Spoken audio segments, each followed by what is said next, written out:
A man's body is lying on one pan of a set of scales. On the other pan, gold. His father is buying him back by weight. That scene is on a floor. The floor is in a field in Rutland, in the East Midlands, about 2 miles from the A1. It was laid sometime in the 4th century after Christ, in the dining room of a Roman villa. It is around 10 meters long and a little over 5 meters wide, in 4 bands, and it is one of the most remarkable mosaics ever found in Britain. And that scene is not in Homer. It is not in the Iliad. It is not in any poem you were taught. A father weighing out gold against the body of his own son is a version of the Trojan War that almost nobody has read for about 2,000 years, because the play it comes from does not survive, except, apparently, on a floor in Rutland. Now, every account of this mosaic says it shows Homer's Iliad. The newspapers said it. The television reports said it. The university that dug it up said it, in its own announcement, in November 2021. In December 2025, 4 researchers published a paper in the journal Britannia arguing that all of them are wrong. Right. Start with what is actually there. In 2020, during the first lockdown, a man called Jim Irvine was walking on his family's farmland near Ketton in Rutland. He was scuffing at the soil. He noticed pottery. Then he noticed pieces of colored stone. He went home and looked at the aerial photographs. And in the crop, in a field that had been plowed for as long as anyone could remember, there was the outline of a building. What was underneath was a Roman villa complex, and in one room of it, a floor. University of Leicester Archaeological Services excavated the site with Historic England. They returned in September 2021 to fully expose the pavement so it could be recorded in its entirety, working with undergraduate students and volunteers. In 2022, they went back to the wider complex and found indications that the site had been occupied earlier than they thought. On the 23rd of November, 2021, before most of that work was finished, the villa and its mosaic were scheduled. Given the highest level of legal protection this country gives to an archaeological site, if you find this sort of thing worth a quarter of an hour of your evening, subscribing costs you nothing, and it is the only thing that tells the algorithm to show you the next one. The mosaic shows 3 scenes, in 3 bands.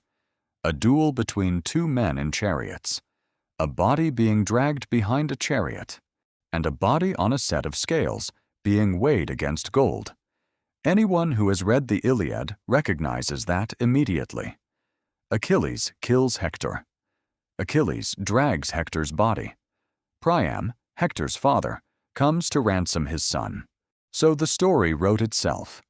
A Roman landowner in Britain, at the edge of the empire, had Homer on his dining room floor.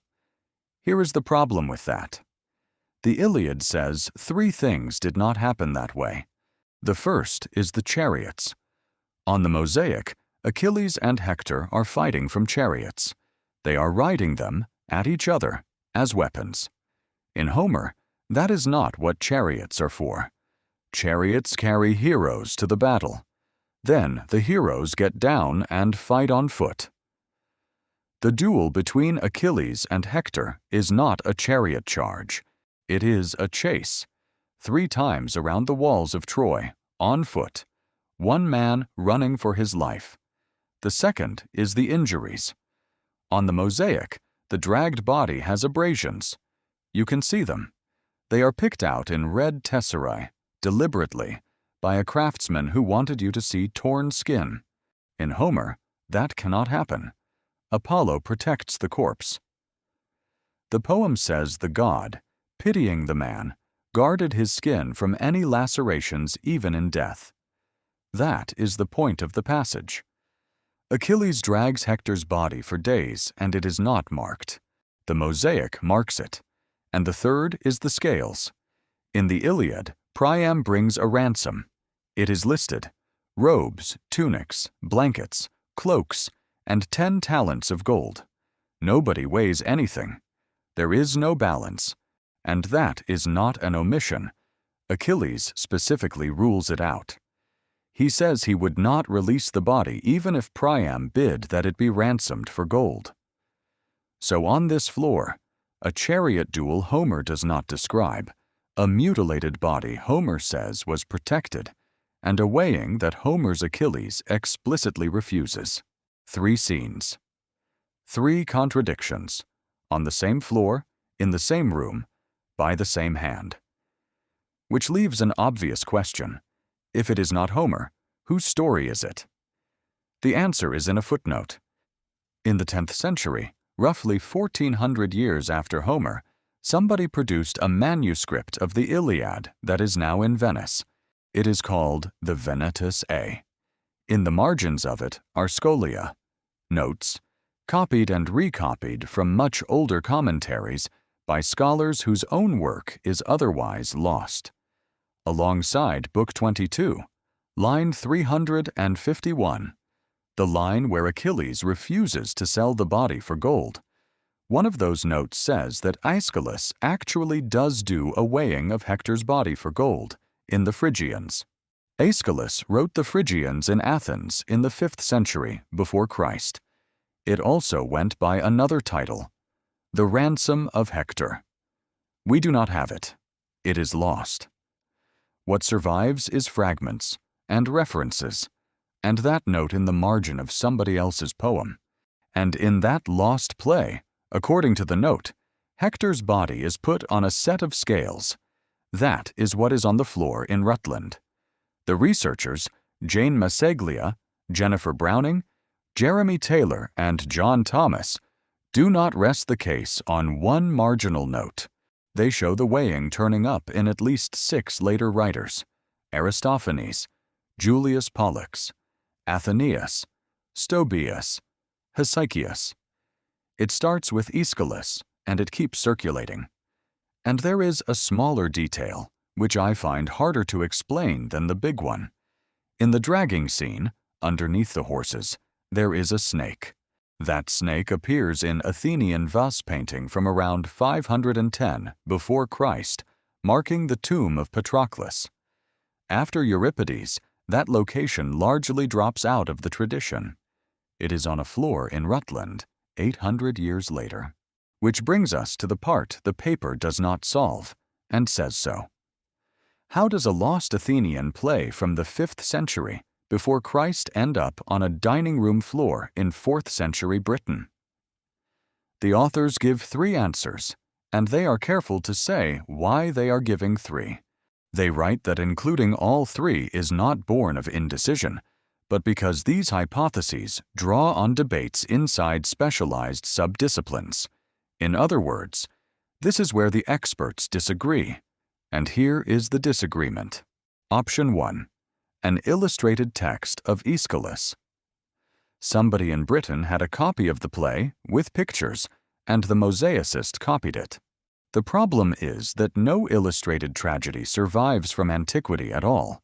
There is no evidence the Phrygians was still circulating complete after the 5th century before Christ, and by the Roman period, Aeschylus was the least read of the 3 great Athenian tragedians. Option 2. A Latin version. Somebody reworked the story in Latin, and that is what reached Britain. The problem is that the candidate texts either predate this mosaic by centuries or come after it. A Latin ransom of Hector influential enough to reach a Rutland dining room would have to be, in the author's words, simultaneously influential, learned, prestigious, and yet completely invisible. Option 3, and the one they lean towards: nobody read anything. The scene traveled as a picture. Craftsmen worked from pattern books, repertoires of images shared across painted pottery, coin dies, silverware, circulating around the Mediterranean for centuries. The mosaicist in Rutland was not illustrating a play. He was copying a picture, of a picture, of a picture, going back 800 years to a stage in Athens. Masseglia's own summary of it is that Romano-British craftspeople were not isolated from the rest of the ancient world, but part of a wider network of trades, passing their pattern catalogues down the generations. That is a claim about trade routes, not about literature. And it is the option that requires nobody in Britain to have read Aeschylus at all. Now, here is what this does not show. It does not show that the person who commissioned this floor knew who Aeschylus was. That is a separate question, and the paper does not answer it. It does not show that the identification is settled. It rests on reading pictures. There is no signature, no caption, no inscription. The authors themselves write that new discoveries may, naturally, change the interpretations. The paper was published 8 months ago in an annual journal, and as far as I can find, nobody has yet published a response to it. That is not the same as agreement. It is just silence, so far.